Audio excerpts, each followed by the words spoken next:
Okay, so hi everyone, it's Erkan Ali here from Business Bold, and we're doing a series of interviews with business owners, and I'd like to introduce Ken Sethi, a former client and friend, and he's a director over at Genesis Imaging down in southwest London. Fulham. Yeah.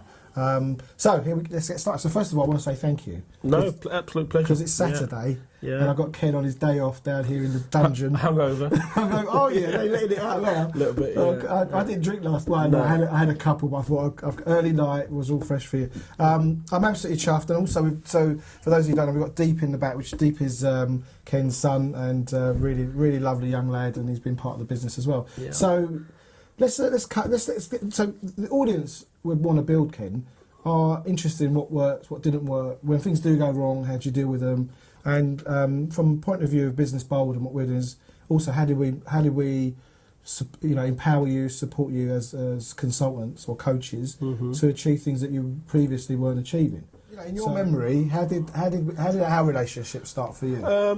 Business was obviously struggling, so we were sort of rock bottom at that point. What year would that have been then? 2007, 2008, so the business really went through a big change. There was a sort of a downturn in business due to economy. Sorry, lots of things going on. Just also for the audience, you're in the photo. Do you want to say what you do first? Yeah, so because that explains why the business was. Okay, so we're in the sort of photography printing, dealing with artists, photographers, museums, galleries.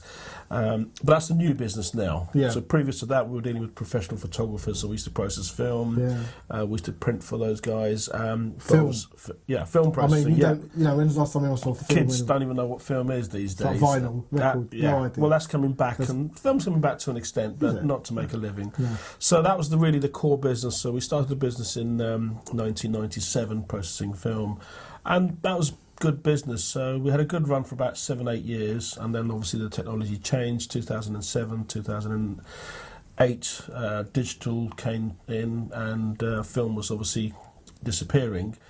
And that's when really the struggle started. So we lost our core business, we lost our core clients, and we're at sort of a stage in our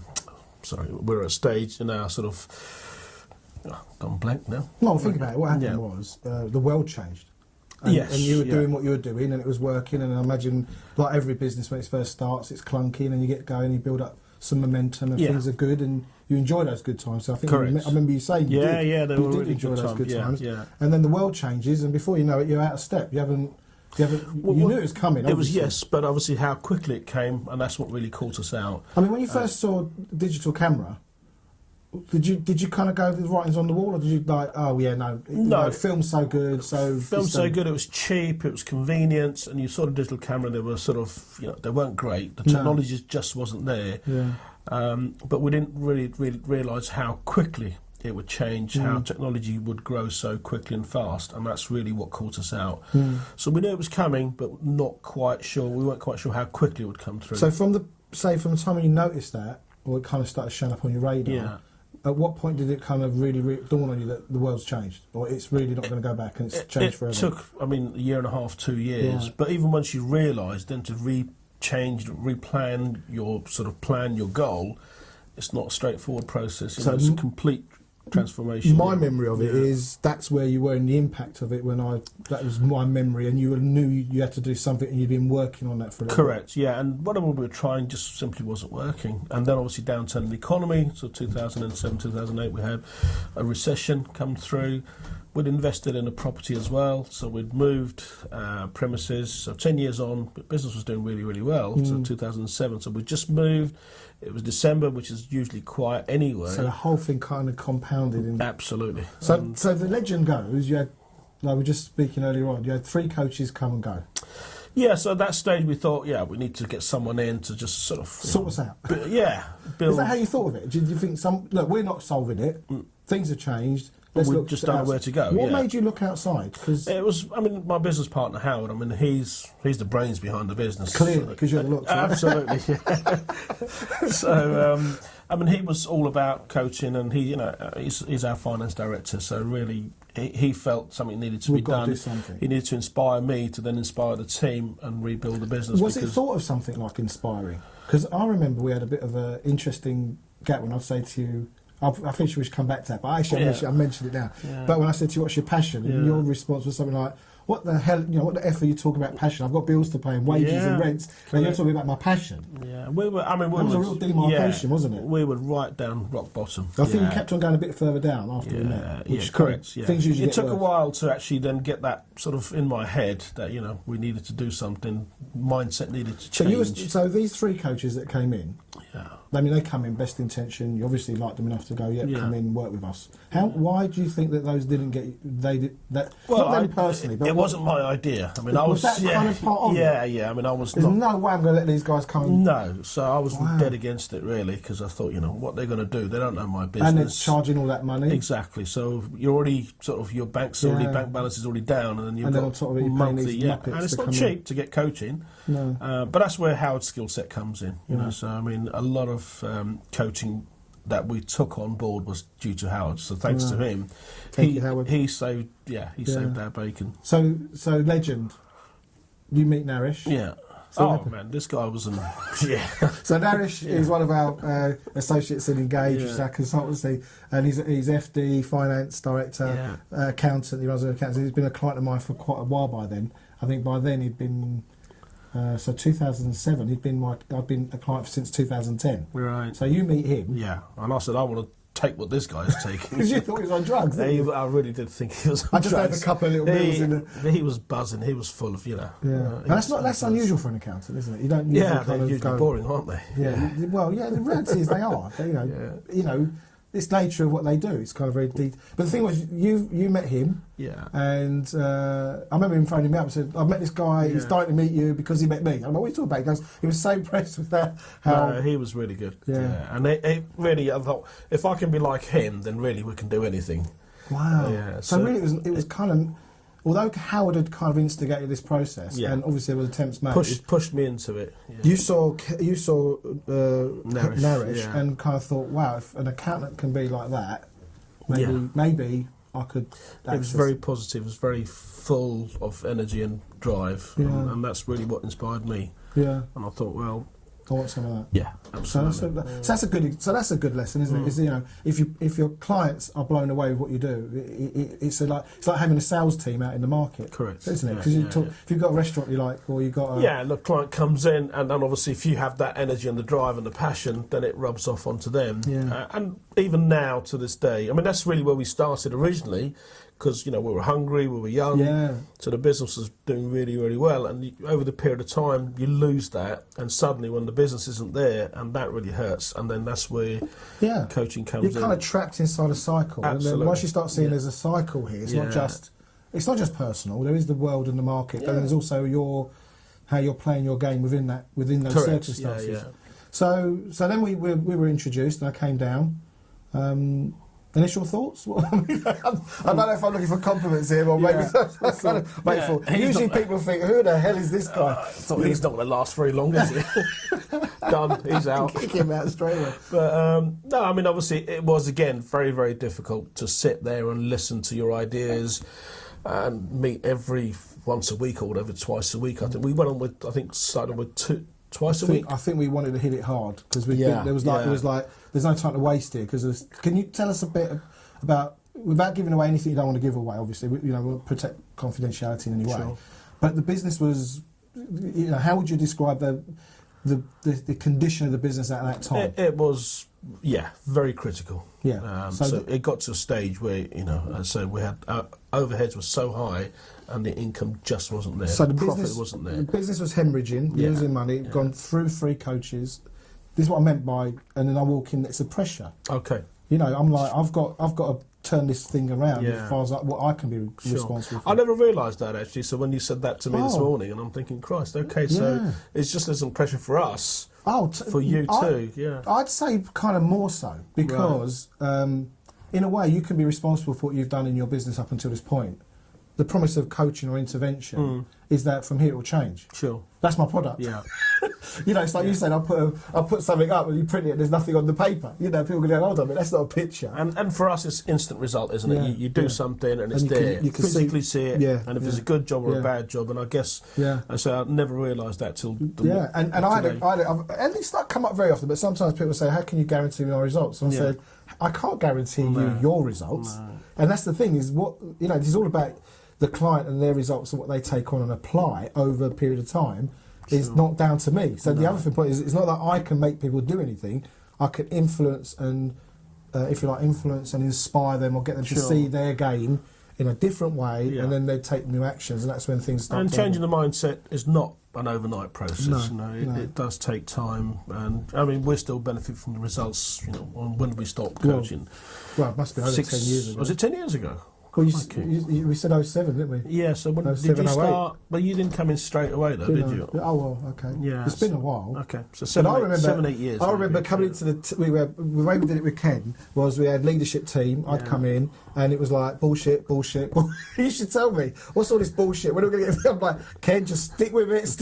And it was 3 months of going. You said it to me to my face. What's this? This is bullshit. This is bullshit. And I've got work to do. Yeah, I've got work to do. I've got to go down there and. And I'm like, put the fires out. You know, and I'm like, I get it. Like, just stick with it. So there was a point where you went from bullshit, and then it started listening. How did it? Yeah, what was the shift for you? Well, obviously, clearly, whatever we were doing wasn't working. So try something different, try something new. So, but yeah, I mean, you got through eventually, and it did start making a difference. It started changing my mindset. I was then motivated, and I can see the change in my team as well. So, I mean, you've got to change yourself in order for the team to change. Because they look to you, don't they? Yeah. And if it's working for you, they think, because also they've got all their complaints, they're fixed in your kind of, if you like, it wasn't a new team. You guys have been working together a while. Yeah. Probably have some culture and practices that didn't work. And then suddenly you're starting to say new things. They're going, we didn't. One thing I get quite often, people say, when you came in, you started telling him all the stuff we've been telling him for years. I'm like, but he won't listen to you guys. No. But then there's the new stuff, and then they buy into that. Because when we do I think one of the things I do straight away is get a vision, mission, kind of context piece done, so people can start aligning the values, and then we launch that to the team. So they're all part of it. It isn't like, Ken's been fixed, good for him. It's actually, no, look, we're working from the fish down, from the fish's head down. And everybody's included in that process. And I remember we had some team members that again were quite challenging. They were like, they're not coming dead against it, and bit by bit. It was like the dam just cracking. You know, you start to get a crack. So early results. I mean, what I remember is really starting to relook at the products. Yeah, I mean, obviously we needed to change our services, redefine ourselves, new market, new products. Yeah, took a long time. I mean, the other thing I remember was we hadn't put our prices up with the new services for a long time, and he said, right, let's increase them 10%. I said, we already got problems. People are arguing about prices with us already, so we're losing business already. I said, no, just do it. Yeah. And that was a good move. Yeah. So, I mean, that's breaking. So you kind of break a certain view of something, and then you go, wow, hold on, we just put the price up 10%, and hardly anyone said anything. Yeah. You know, you always get a little bit of a creak, but then they go, all right, fair enough, because no one wants to pay more. And we would have never done that. I would have never done that because that's what's scary, isn't it? So you're already struggling for business, and hang on, you mad? Yeah. You want to charge more for people that we're already not getting through the door? Yeah. And then you used to say, look at the bottom line, that 10% increase, your bottom line, the margin will be there. Yeah. And that's something in the domain of not experience or understanding that starts to end up in your bottom line. And you go, see, this over here is changing the way we're doing certain things, and suddenly we can see more margin, albeit probably it's a turning point from going that, because you've been on that trajectory to then suddenly, I've done that. You know what? I've pretty much every business I've worked in, I go and I say, look, I'll pay my first 3 months bill like that, and they go, how are you going to do that then? I said, what are you charging an hour? What do you charge? And they go, I don't know, £55. I go, it's £65 an hour now. And they go, you can't do that. I said, yes, you can. Go into the computer, change it now. I don't know how many hours they sell a week. I said, but my bill's paid for already. Yeah. Right, now let's get on with it. Yeah. Right, and then the whole thing means it's that oil in those wheels as well. Yeah. And then as a sort of business person who's been struggling, that's the last thing you want to hear. No. You think, hang on, you're going to lose us even more business. Yeah.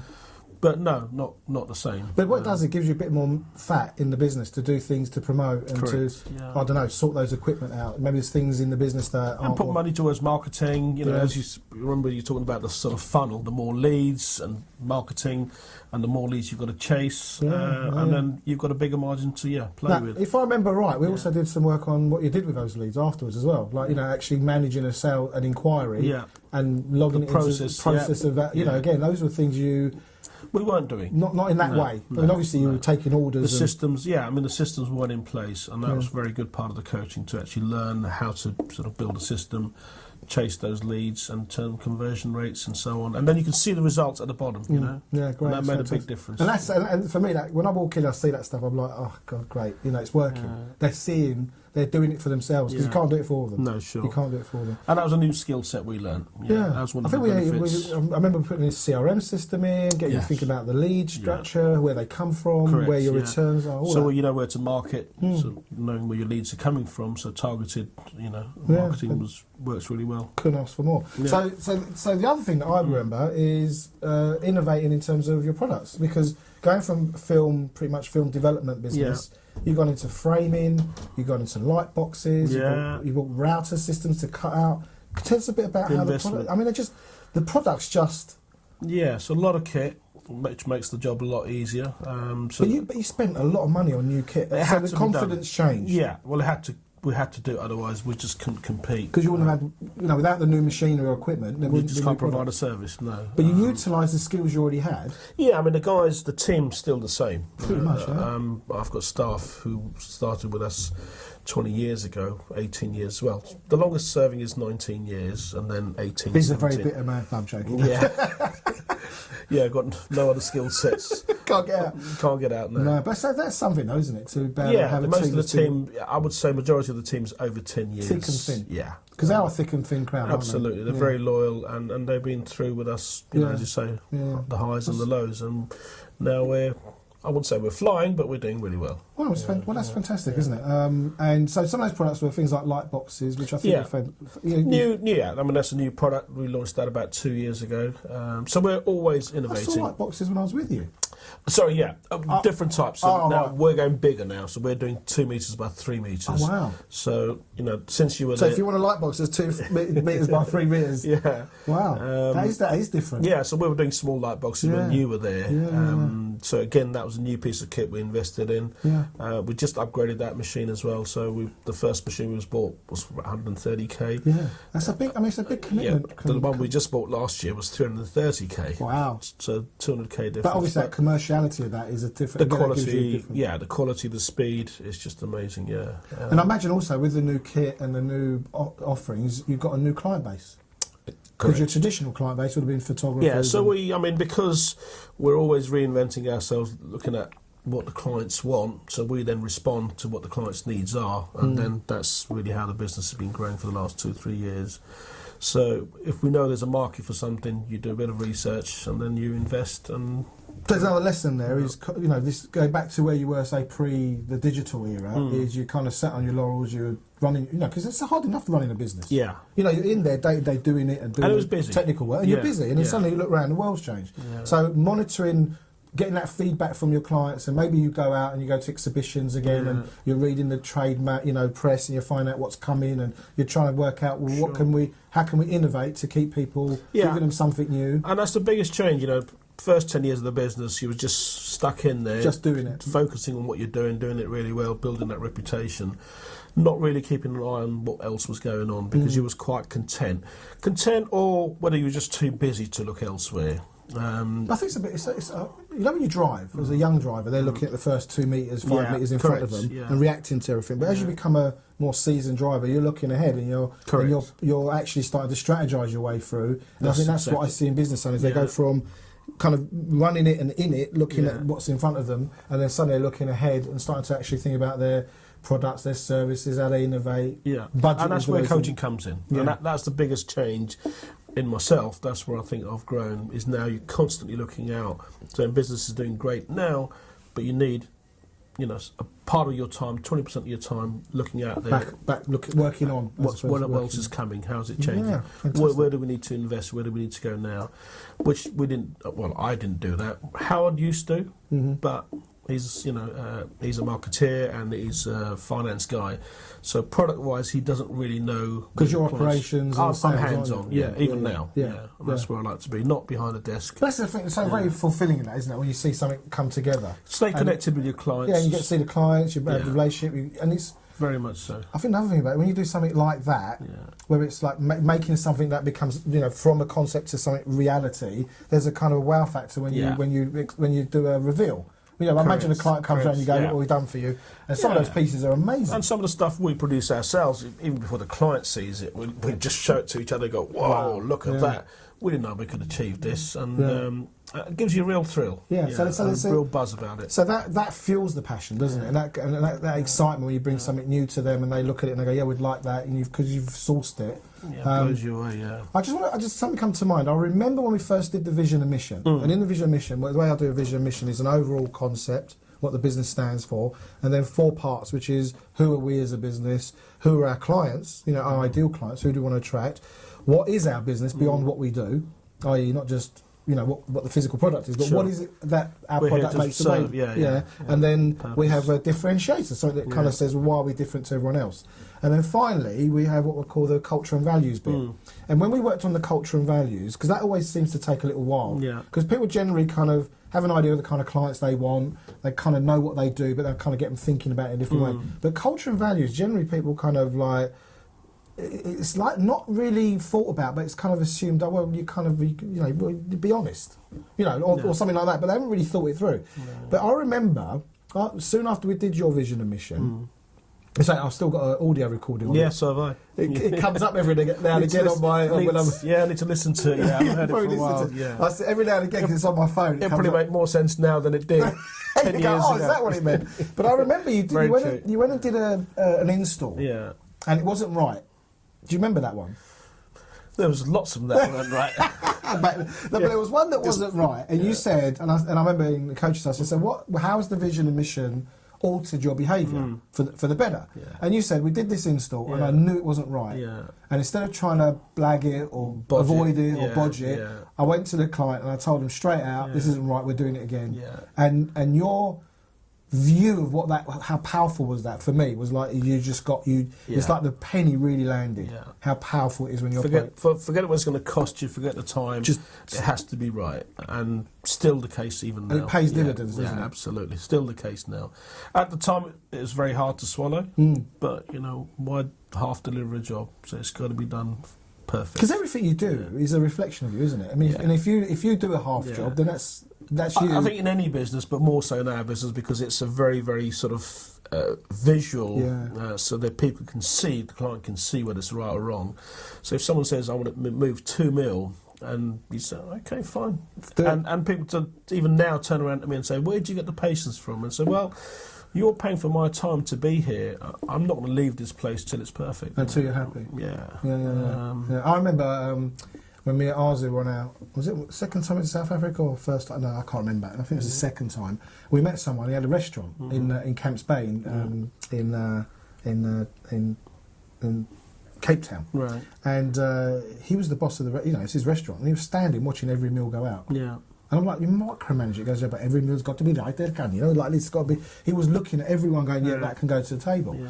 And the thing with that is once you build that reputation, even if you mess up, people know, look, I don't have to worry about this, because they know they've messed up. They've got their own standards, they've got their own levels of service delivery that are actually probably higher than the client. Yeah. And then they know... Can't go wrong, can you? Can't go wrong, can you? No, It's true, very true.